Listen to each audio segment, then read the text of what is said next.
Bonjour et bienvenue chez Agora, ici Télévision. Kamal Benkiran avec vous. Mesdames et messieurs, j'accueille avec plaisir monsieur Frédéric Clément, auteur, originaire de Fribourg en Suisse. Il est bibliothécaire titulaire d'un master en histoire contemporaine et moderne. Il met ses connaissances au service de ses récits, mêlant histoire, épique et fantastique, notamment avec la série Lycanthropia.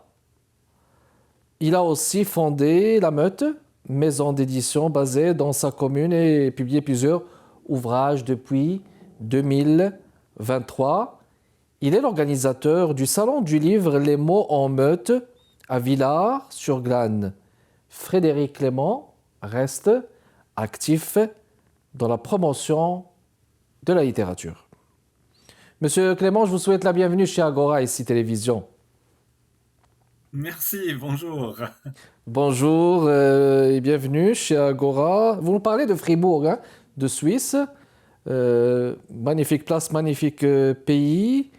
Alors, écoutez, on va parler dans un premier temps directement de cette étincelle, de l'écriture, cette étincelle initiale qui a donné naissance à Lycanthropia, qui est une série. Vous avez écrit ce livre en 4 tomes. Mais qu'est-ce qui vous a motivé à l'écrire? Est-ce qu'il y avait une étincelle originale, je veux dire initiale, qui a donné naissance justement à écrire cette série? Oui, alors en effet, en fait, elle sera même plus qu'en 4 tomes parce qu'au final, il y a même carrément 21 tomes. Ça peut 21 sembler tomes, bon, monstrueux. bon. 21 tomes. Parce qu'en fait, j'avais déjà écrit quelques romans avant ça, mais ça n'a pas eu franchement un franc succès. C'est aussi peut-être parce que j'avais pas forcément choisi de bonne maison d'édition. Et je me suis dit, peut-être que pour enfin intéresser les gens, il faut que j'écrive quelque chose qui soit vraiment nouveau, qui n'a jamais été fait. Comme je suis historien, j'avais envie vraiment de mêler mon amour de l'histoire à l'écriture, et j'avais envie justement de donner cette étincelle aux gens qui aiment aussi l'histoire. Parce que l'histoire telle qu'elle est enseignée dans les écoles, franchement, c'est un peu triste. C'est de l'histoire avec des dates, les enfants et les élèves n'aiment pas ça. Je me suis dit, il faut que je crée quelque chose avec l'histoire, qu'on puisse vraiment vivre l'histoire. Et on va la scénariser. Et donc, mon idée, c'était vraiment de partir depuis la guerre des Gaules jusqu'à après les années 1980. C'était vraiment l'objectif, donc c'est pour ça que c'est très très long. Et je me suis dit, pour essayer d'intéresser surtout la jeunesse, parce que c'était vraiment mon objectif, j'avais envie de donner cet amour de l'histoire aussi aux jeunes, eh bien, on va y mettre un peu de fantastique, parce que j'adore le fantastique. Et c'est pour ça que j'ai repris le mythe du loup-garou pour que mon héros soit immortel. C'était vraiment l'objectif, parce qu'il fallait que le héros puisse vivre du tome 1 jusqu'au tome 21. C'était ça le but. Et c'est de là qu'est parti, en fait, Lycanthropia, tout simplement. Très bien. Alors, mais quel magnifique mot, quelle magnifique appellation. Lycanthrope, c'est la personne qui se transforme en loup. Hein. Le lycanthrope, c'est carrément ça, la personne qui se transforme en loup. C'est un univers spécial. Mais avant de parler de ça, là, vous dites 20 tomes. Là. Remarquez, on a pris quelques tomes, là, quelques tomes de quelques séries. Là. Je vous en nomme quelques-uns. Série 1, Lycanthropia, Rome, c'est des fêtes en un seul jour. Numéro 2, tous les chemins ne mènent pas forcément à Rome. Série 3, une guerre civile, une guerre pour une guerre. Est-ce que ces tomes s'entremêlent? Est-ce qu'il y a une cohérence? Je vois ici que vous avez choisi par exemple la thématique de Rome, peut-être en jouant parfois sur les mots, sur les citations. Est-ce que ces séries sont cohérentes entre elles ou bien le choix des thématiques, ce sont des choix hasardeux là, qui opèrent juste comme ça? Non, en fait, il y a vraiment un suivi. Donc, on part vraiment, comme je disais, de la guerre des Gaules. On va voir après donc la révolte de Vercingétorix. Il y a une très longue partie. Là, c'est toute la partie effectivement plutôt sur Rome, l'Antiquité, jusqu'à la chute de l'Empire romain. Et après, au début, je voulais vraiment suivre tous les siècles. Et je me suis rendu compte que ça allait être beaucoup trop long. Donc j'ai dû prendre des périodes clés et donc après on va partir sur les Vikings, il y a le Moyen Âge, la Renaissance, aussi la Révolution française, la Première Guerre mondiale, la Seconde Guerre mondiale, etc. Donc j'ai vraiment pris des périodes clés, mais il y a vraiment un suivi. L'aventure va de A jusqu'à Z en partant vraiment du tome 1 au 21 et on va suivre les personnages il y a tout un destin familial aussi là-dedans qui se crée, puisqu'on suit quand même aussi une famille depuis le début jusqu'à la fin, quoi, et au Très bien. travers des siècles. Et il y a Parfait. d'ailleurs Donc, un passage au Québec, parce que je me suis intéressé à l'histoire quand même du Québec, ah ben parce magnifique. que j'avoue, j'ai une certaine petite passion pour le Québec. Mhm, mhm. Excellent, excellent. Alors là, vous parlez d'un suivi, ben, c'est très bien là pour quand même attirer hein, le lectorat, pour attirer les lecteurs, pour que ce souffle d'écriture reste là, pour qu'on continue à s'intéresser justement à ça. Je vous parlais de cette symbolique tout à l'heure, du thème du lycanthrope. Qu'est-ce qu'elle apporte cette symbolique-là du lycanthrope ou de la personne qui se transforme en loup là? Qu'est-ce qu'elle apporte cette image ou ce mot, cette symbolique dans votre univers personnel justement?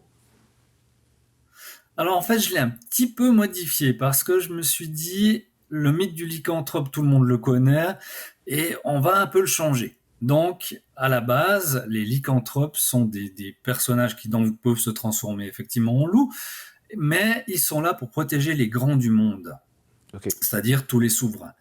Ils sont en fait des sortes de gardes du corps. Et au fur et à mesure des volumes, eh bien, on va voir qu'il y a une malédiction qui va naître à cause d'un des leurs qui va vouloir avoir le pouvoir. Et à cause de ça, on va retomber sur le mythe du lycanthrope, donc du loup-garou classique, c'est-à-dire le loup qui se transforme en homme enfin plutôt l'homme qui se transforme en loup dans la douleur et vraiment qui cherche à manger de la chair humaine. Et ça va être vraiment le combat du bien contre le mal. C'est quelque chose qui est assez récurrent dans ce que j'écris, parce que j'aime beaucoup ce combat du bien contre le mal, et ça revient assez perpétuellement dans tous les livres que j'écris généralement.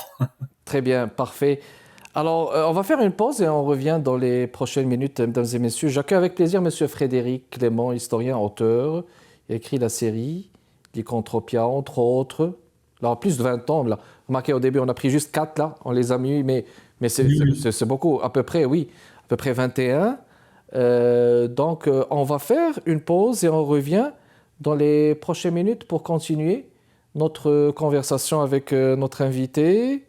Restez avec nous. On vous revient.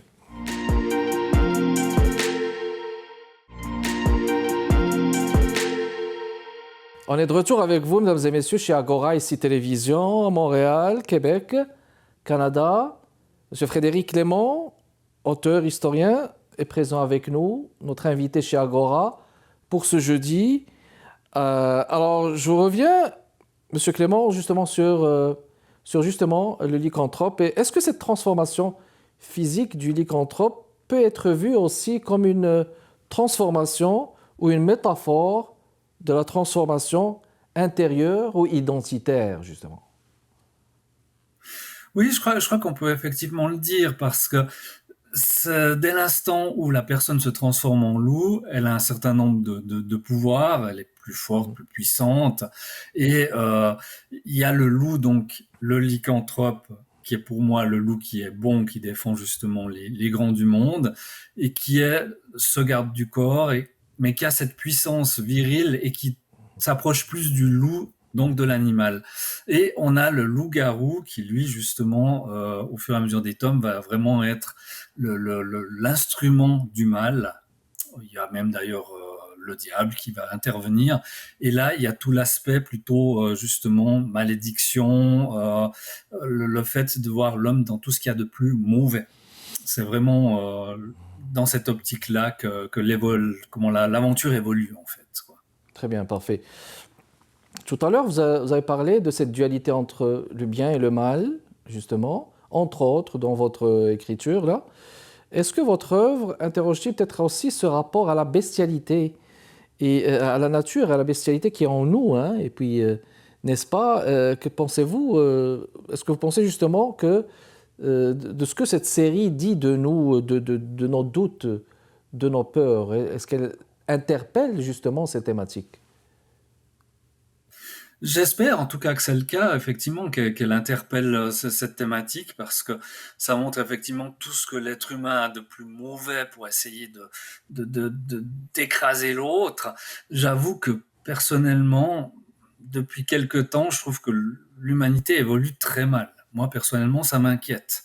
Je vois comment les choses évoluent actuellement. Il y a un égoïsme terrible. Et c'est vrai que c'est quelque chose que je retranscris effectivement aussi dans Lycanthropia. Moi, ça m'inquiète parce que vraiment, je trouve que la société va mal.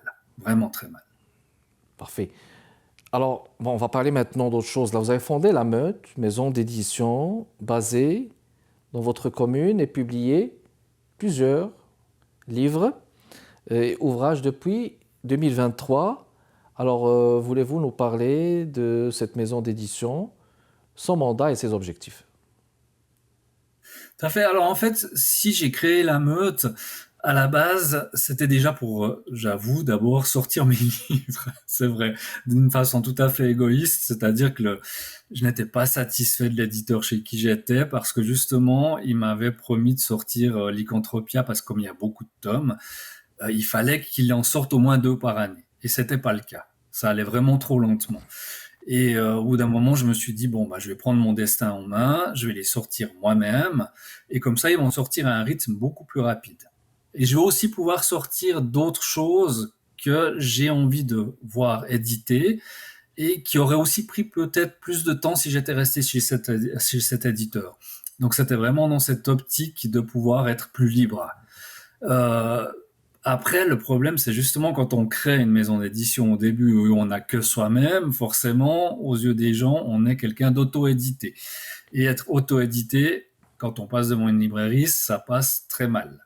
Même si on est inscrit au registre du commerce, donc à quelque part, on a aussi une vraie maison d'édition. Mais voilà, pour pas justement face à un libraire de passer pour un auto-édité, je me suis quand même aussi édité dans une autre maison d'édition où j'ai écrit un thriller qui a notamment qui a édité chez Au Trouble. Et de cette manière-là, ça fait aussi un petit peu plus sérieux quand j'arrive face à un libraire en disant non mais attendez, la meute ça a été créé effectivement pour être libre, mais je suis aussi un écrivain qui a édité ailleurs.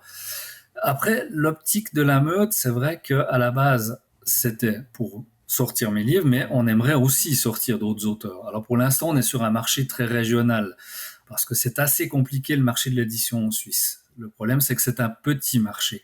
Donc, face aux gros mastodontes qui existent en Suisse, ils sont pas nombreux, mais ils sont gros quand même par rapport à la meute. On reste sur un marché très régional et dans une optique, disons, à 1 année, 2 ans, on va commencer à sortir d'autres auteurs, mais on y va tranquillement pour l'instant. Très bien. Alors, la ligne éditoriale, c'est l'histoire, ce qui est épique et ce qui est fantastique aussi. Mais c'est rare, hein, de trouver une maison d'édition aussi qui focus sur cela. Oui, tout à fait. Surtout, faut bien l'avouer, en Europe, le fantastique, ça marche pas très bien. Donc, c'est vrai que c'est un pari, mais je suis convaincu qu'un jour ou l'autre, les gens vont aimer le fantastique. Et moi, j'aime bien le mêler justement à l'histoire parce que dans tout ce que j'écris, il y a toujours une partie historique. Ça, c'est mon côté historien. Et je trouve que justement, c'est bien de mêler les deux parce que ça intéresse les jeunes. Et moi, je veux vraiment que les jeunes aiment l'histoire. C'est vraiment mon objectif, quoi. Donc, je veux transmettre cette passion. C'est cette C'est quelque passion, chose qui me justement. tient à cœur.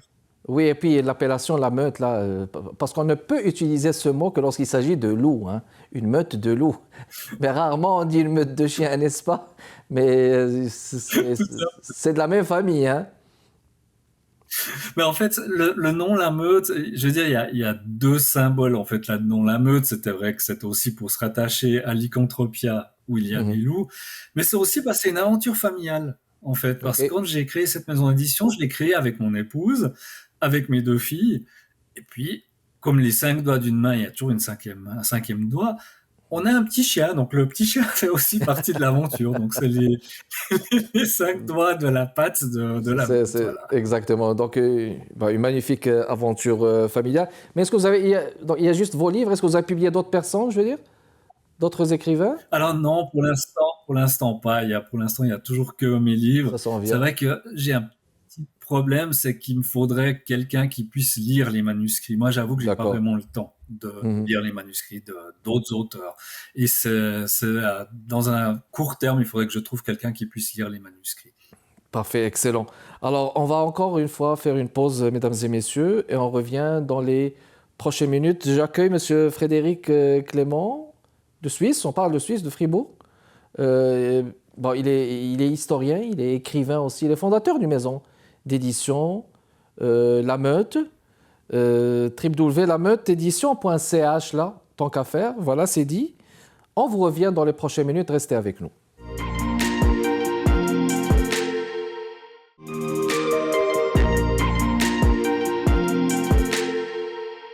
De retour avec vous, mesdames et messieurs, j'accueille chez Agora, ici Télévision, Montréal, Québec, monsieur Frédéric Clément. On parle littérature, on parle fantastique, on parle épique, on parle histoire. Donc notre auteur est en quelque sorte polyvalent. Donc, alors déjà une maison d'édition, il écrit aussi, il est historien. On va continuer avec vous, monsieur Clément. Donc on parlait justement de La Meute qui est pourvoyeuse de rêves et de fantastique comme maison d'édition. Mais il y a aussi le salon du livre de Villars-sur-Glâne. Voulez-vous nous en parler? Apparemment, c'est la deuxième édition, la première? C'est la deuxième, je pense. C'est la deuxième, tout C'est la à fait. deuxième? Il y Oui. a eu une première édition qui a eu lieu en fait l'année passée, qui était le Mhm. 1er juin. En fait, c'est parti du constat que malheureusement, dans la région où je vis, il n'y a plus de vrai salon du livre. Je suis aussi dans la Société fribourgeoise des écrivains qui regroupe donc tous les écrivains du canton de Fribourg, dont je suis l'actuel président. Et je remarquais qu'en fait, ces pauvres auteurs qui ne peuvent pas vraiment être connus, ceux qui ne sont pas forcément dans le sérail, on a tous besoin d'un salon du livre pour se faire connaître, pour pouvoir communiquer avec nos lecteurs. Et comme il n'y a rien à Fribourg, eh ben, je me suis dit, bah, moi, je vais en créer un, tout simplement.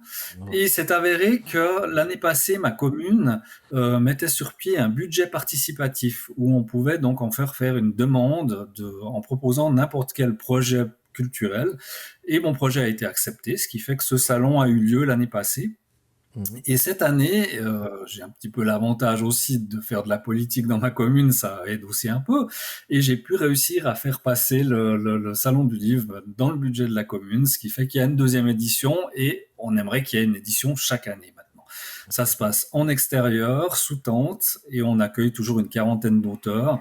Et c'est un vrai succès. Franchement, les gens étaient satisfaits. Ça anime déjà la place de la commune où ça a lieu.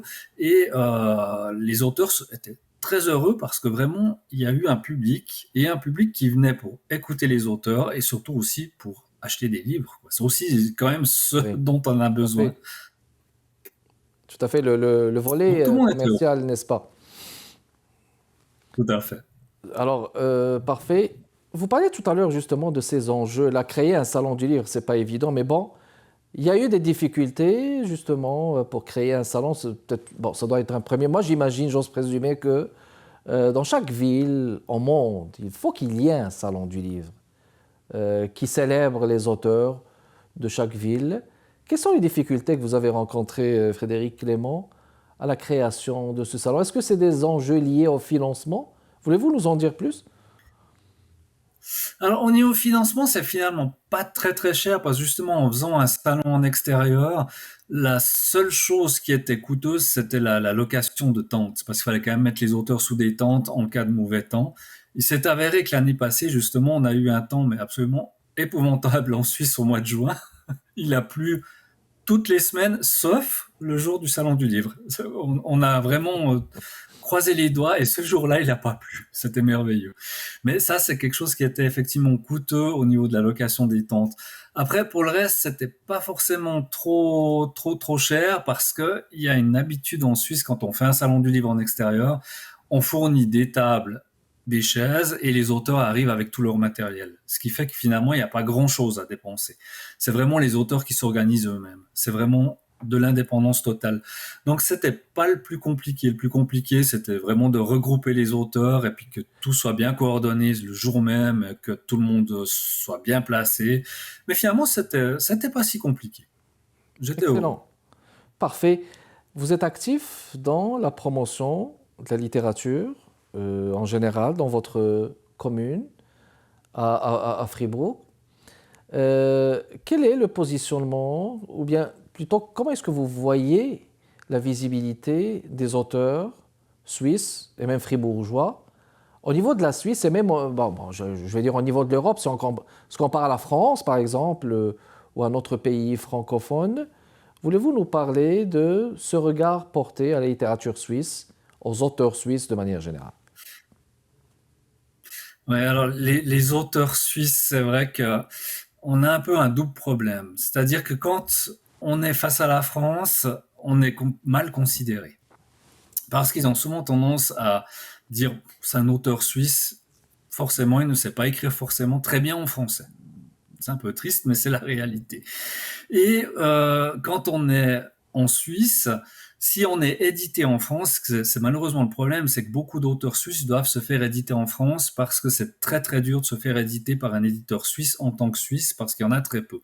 Et donc quand on se fait éditer en France, pour la Suisse, eh bien voilà, on est édité par un Français, donc on n'est pas réellement suisse. Donc on va pas prendre vos livres. C'est toujours un petit peu le souci. Et après, il y a le problème aussi, c'est que si vous n'êtes pas édité par un grand éditeur suisse, vous avez quasiment aucune visibilité en librairie. Donc, en fait, vous pouvez venir avec vos livres, ils vont vous les prendre, ils vont vous les mettre en rayon, mais cachés, on vous les et c'est justement le problème, c'est que la majorité des auteurs qui ne sont pas édités par des maisons d'édition ayant pignon sur rue, ben, ils ne sont pas visibles. Et le problème, c'est qu'on aimerait bien aussi être relayé par la presse. Et malheureusement, c'est un peu le problème dans le canton de Fribourg.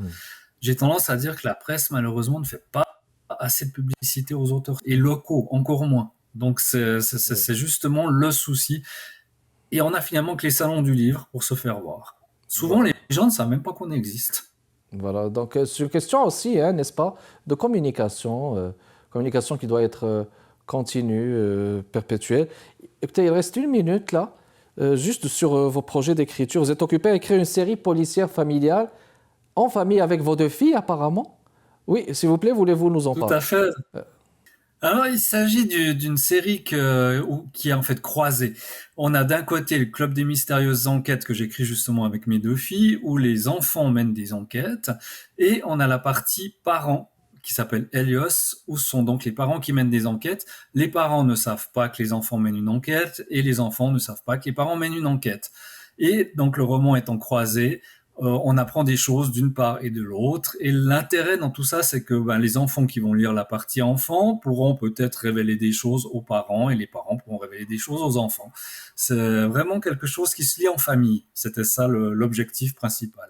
Magnifique. Alors, très bien. Frédéric Clément, qui était mon invité aujourd'hui chez Agora, ici, Télévision, à Montréal, Québec, Canada. Merci beaucoup, Monsieur Clément, d'avoir répondu à notre invitation. Merci de votre continuel intérêt, mesdames et messieurs. Kamal Benkiran, avec vous, je vous fixe rendez-vous la semaine prochaine, jeudi à 15h30, heure de Montréal. Portez-vous bien. Au revoir.